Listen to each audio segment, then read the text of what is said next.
It's very difficult to try to run a YouTube channel when all I do all day is watch YouTube and see channels that are putting out a quality of content, and some people have a thought process which goes so far beyond and it's more advanced than whatever I've been capable of thinking, to reflect on my own channel and realize, oh man, I don't think to a fraction of the level as some people do, you know.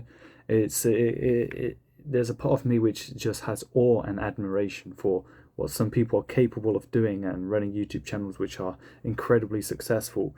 And it's very difficult for me to be able to look at myself and say, oh well, you know, in all my lifetime I won't reach that sort of level. No matter what I've thought about or what I think I can do, I will never reach that sort of level.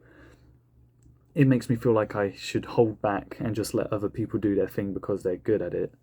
At the same time, is I don't want to devalue what it is that I've been doing, what it is that I think, what it is that I'm capable of sharing and providing the world. It's very difficult for me to just, you know, look at my previous videos and say, oh, let me just make something better. Boom, do that. It's the right way forward. I know that. It's very difficult in comparison. What's the whole point of this video? Well, I think the whole point is, I think I'm going to have this feeling for the rest of my life. I don't think I'm ever going to reach a point in my life where I don't feel like, God, that other person is really something, eh? You know? I don't think I'm ever going to escape from that. I don't think I'm ever going to feel that, looking back on my life and what my thought processes have been and just my total experience of, you know, where my brain has gone and what sort of experiences I've managed to experience, what experience I've managed to provide others, to feel tame in comparison. I just think it's always going to feel that way. But it doesn't need to stop me from trying. It doesn't need to stop you from trying, from making your own videos. I think a very important thing here is, regardless of quality, you should try to make content. Of course, you should always try to do your best and put your best foot forward. No matter how hard you try, you can make the best that you can. There will always be someone better than you. So you just got to accept that fact. That's never going to change. Just accept it. Yeah. I'm going to keep making the videos on my channel, of course. I just find myself in this really, really weird time in my life where I'm aware of these notions that I can't contribute a fraction of the way that I would ideally like to. I think my brain has set up for so many years ideals and ideals and ideals, and those ideals still carry with them an emotional weight which hit me like a train as soon as the ideal comes into my head. It's like, oh, imagine if I was as good as this person that I've been admiring recently. Oh, that would be pretty good, wouldn't it? Wow, that would be amazing. And then I realize, by contrast, I'm not that person. I probably will never be that person. And then in an almost equal manner, where instead of, you know, feeling elevated by the thought of being able to achieve something, I feel demotivated and just on the emotional spectrum, just going up and down. And I've been realizing this sort of amplitude that I've been experiencing, trying to normalize it a little bit by noticing it early and not trying to just amplify those waves any further, but also trying to shorten them so that instead of having high waves for a long period of time, just to have a high wave, realize my thoughts, sort of normalize it, you know, in a short period of time instead of just letting it carry on. And yeah, I really did not write a script for this video, and I've just been freeballing it, and it's not even something that I want to put on my channel. If there was one message that I really wanted to, like, cut to the chase, make a point to myself and other people at my currently limited amount of experience that I've had, is that you should not care for those hypothetical ideals that you put in your own head. You should not let those emotions that come with it dictate what your thoughts and your actions are. Your thoughts and your actions are the most important thing. The act that I've taken of making one video a week has done way more than if I had spent these last 35 weeks just thinking about making a video. Like, that would have been so much worse. It would have, really. And I think, you know, being an overthinker for so long in my life now, I've let the thoughts dictate the emotion that they can bring into my life. I've let my brain just be bouncing all across all the different sides of the room. I've let my brain be stretched in different ways by the different hormones and dopamine, and just wanting to elevate certain emotional states within myself. I think there is something severely lacking inside me. I felt that way since I was about 14 years old, if I'm honest. I guess it's the idea that the most effort that I was putting in wasn't recognized, and that it wasn't really directly rewarded after spending about 2 years of my life with my head down and focused and on my A game and in a state of flow most days, and not concerned or worried about so many things. And it was also a time before I hit puberty, so I think that was just so much easier because I didn't need to have to worry about testosterone and just the effects that that would have on how my brain thinks, and then all of the adulthood and just the life experience that you accumulate over so many years. Not only the things that I make the decision to do and my ways of thinking and the different directions I decided to push my brain in, and different modes of thinking that I decided to push towards, but also just externally the sort of world that we're living in,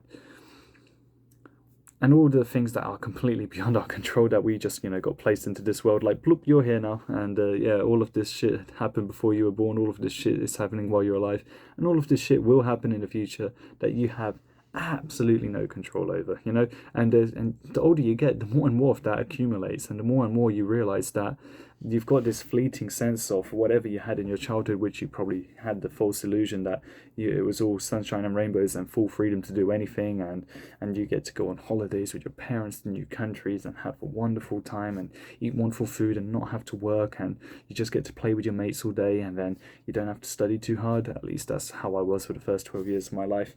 And then this whole bubble that you're in of just pure freedom starts, you realize that you're stuck within a vast world with absolutely nothing in your control. And then you've got to realize, and you've got to sort of pick and mix what sort of freedoms you want in your life. Like, what freedoms do I want? I want freedom to, practice piano. I already know as soon as I say the words practice piano, my mind's going, but you'll never be as good as that person. And it's like, why does this exist within me? Maybe it's because I can't be humble. Maybe it's because I'm not humble enough to recognize, hey, that's absolutely fine. I'm not going to be as good as that person. I'm only doing it because I'm passionate for it. And I wish that was the first thought I have. Instead, the first thought I have is, I will never be as good as that person. So it's like my brain thinks, well, it would be a waste of time to even try it. The brain starts conjuring up all of these reasons for not putting an effort in. I like the idea that within my past that I don't control, the present I don't control, and the future I don't control, at least I have that bubble of freedom to say, I can practice some piano, I can get good at piano, I can learn these pieces, and I can feel pretty good about it and enjoy music. Wow, how wonderful is that, Something that is within my freedom, and I get to do that. And I feel like the more time that I let my brain sit inside that sort of freedom, the more free I'm going to feel, the less concerned I am about all the things that are immutable and unchangeable and drastic and horrid about the world that I can't do anything about. The less time I spend thinking about those things, the less I'm going to feel constrained by it, I find. I feel like that's a very logical thing. It's like recognizing, oh, well, there's a barrier, there's a limit, there's something I can't do anything about. Despite all of that, well, let's just do my best. And yeah, that's been on my mind a lot recently, and just trying to wrap my head around it. It makes me feel like I had set up so many expectations. I just thought, I'm going to be a top programmer. That's something I believe went from the age of 16, that I would be a top software engineer and that I would make millions from it, and then I could have an early retirement and then just go on all the holidays that I want, eat all the food that I want, play all the video games that I want, hang out with all the people that I want, catch as much sun as I want, and just do what I want, really. I guess all the freedoms, the ideas that I get off what I would like to do isn't revolved around developing myself. It isn't revolved around practicing a skill and becoming really good at it. It's just following some fantasy ideal that I experienced when I was younger. And I just made that a sort of goal, a sort of thing that clicks in my brain and says, oh, yep, that's what you're going to pursue for the rest of your life. Relaxing, not doing anything, just being on holiday. I must have had some really fantastic I must have had some really fantastic holidays. God, that lighting. I must have had some really fantastic holidays when I was younger to sort of convince me of that and just make me want to pursue that non-stop. Yeah, I've got to replace the ideals that I follow. I don't think it's something that's meant to click in my brain. I think it's something I'm meant to build, and only after the fact look back and say, oh, it's slowly been clicking into my brain. I just haven't noticed yet. Yeah, I think that's what I need. I was going to say something else earlier and I completely forgot what it was. There are so many points that I'm trying to make right now, and I can't even keep track of where my thoughts are going or which direction my brain's being pulled in or what else I can even try to focus on or what value I could provide anyone else at this point. I don't even know what that could be. I think it's just because I've been watching this YouTube channel called Kidology. Yeah, Kidology. And setting an ideal, a standard that I could only dream to be as articulate and as wise and as well read and as experienced, but finding it's so relatable at the same time. It makes me think, oh, I can just grab my camera and do the same thing. Here I am 11 and a half minutes into a completely random rant at this point. I just managed to see a certain joy in her being able to articulate a topic so concisely and so beautifully. It just made me feel like, man, it looks cathartic. It looks really cathartic. I want to try that myself. Here I am. I'm gonna watch this back. Okay, I just watched it back and I did manage to remember what the last point I wanted to make is. So this idea, I guess, of looking at someone else and thinking, oh God, they're doing so well in comparison, why should I even try? Is only because it did something within us in the first place. If someone was doing something which was truly beyond our comprehension, we wouldn't be comparing ourselves. But we've got the ability within us to look in admiration. We've got the ability within us to look in awe and amazement at what someone else is able to do, whether they're a top musician or a top artist or a top psychologist, philosopher, whatever they can do, which sparks within you that sense of admiration, and you look and you just think, wow, how is that even possible? But you find that feeling within yourself, that ability to be inspired is already within you. So I think the reason that we do that by comparison is because maybe in a selfish way we want other people to feel the same way about us, the same way that we glorify certain standards and ideals. We would like that to be associated with us because we have such a deep appreciation for others. We would like to feel appreciated in that same way. So I think that's what's fundamentally happening, at least what I think is happening when my brain gives me that thought train, that hit, that I'll give just a simple example off the top of my head. I want to be a good video editor, and I think, oh, I want to make money with that, right? And that's just the first thought that comes with it. Now, why do I want money to come with that? Maybe because I want to afford holidays. So there's this hypothetical ideal that I've got of my past. But then I could also say, if I was a good video editor and I managed to teach what I've learned along the way, then that would give more money, if people pay for what I can teach, but also the admiration, that inspiration, if the content that I can make can inspire others and create that awe within them, then I'm just going to feel appreciated on that sort of level as well. Maybe that's selfish, maybe I'm not humble enough. I don't know why I crave that. It's probably just a basic human thing. Not sure how to go about it. But yeah, that's the point that I wanted to add to everything else that I just talked about in the first 11 and a half minutes of the video.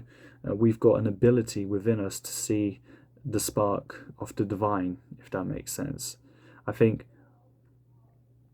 we could let that almost ignite an inspiration within us to do our best, no matter what. I think we should allow it to spark the best within us when we are inspired. I don't think it needs to become more complicated by hypothesizing future ideals and thinking, oh, I wish this person would admire me in the same way, or thinking, for example, it will make me lots of money so I can go on nice holidays. It would be nice if I could just learn a really cool chord progression on the piano and then say, man, that feels good to play that chord progression. And my brain just did this instantly without even verbalizing it. I thought, if I could share this with another person and they also feel like, oh, that's an awesome chord progression, I can't help but feel like if I detach that from everything else and it was just me and at least one other person or a group of people just feeling like, oh, nice chord progression, we would be admiring the music, not myself. And I think that's the key ingredient here, not to put myself in the picture, that we are all just trying to create something which is beyond us, beyond our individual capabilities, that we are exploring this divine in the world, and we get to all appreciate that. I think that's really where the awe and the inspiration comes from. It's probably not necessarily to an individual. We admire that the individual is capable of transmitting something that's so elevating, but at the end of the day, it's the thing itself that we should be prioritizing, not the individual, I guess. I don't know. I'm really just trying to sort my thoughts out here on a video while I rant. Yeah, hopefully you found this interesting. I don't know. A part of me is really considering not uploading this whatsoever right now. Like, there's a really high chance that no one else will ever see this. Like, I'm telling you right now, it's a really high chance. At the same time, I also find equally, like, this could be really, really down to earth. It could be a way that a lot of people are feeling. Maybe, maybe not. Maybe I'm just confused. I don't know. I feel like I've got more to say, but it's not coming to mind right now, so I'll just stop the video here. Okay, just a little post-video note that I need to make, as I have rewatched both the previous clips now. I said at some point in the first video that we should be letting our actions and our thoughts dictate our emotions. I'd like to just expand upon that and say, really, we can only ever let our actions dictate our thoughts and emotions. So I don't believe that there is a particular order to how these things trigger within us. Sometimes a thought can then trigger action and emotion. Sometimes an emotion can then trigger thought and then action. Sometimes, I guess the point I'm trying to make is, let the action then dictate your thoughts and your emotions, right? We can always wait until we're inspired enough emotionally to go and do something. That never works. What you've got to do is just take the action, whether you feel inspired or not. And then that will, after enough repetitions over time, start making your thoughts and your feelings associated with the actions that you've been taking. So you can't just sit there waiting for the emotion to drive you. You just got to go anyway, and that's the simple reality of it.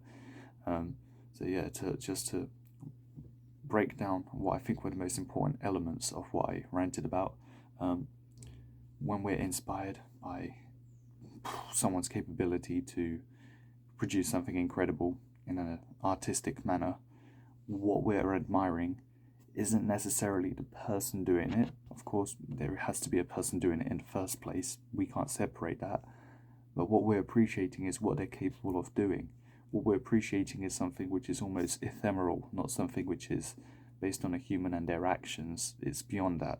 But the actions that they're taking manage to bring this down to a level that we can comprehend and inspire. So what we should be doing is trying to align our actions in such a way that we're not trying to associate it with any sort of individual perspective that others can have on us, any idea of, I guess, an attachment to what it is that we're doing.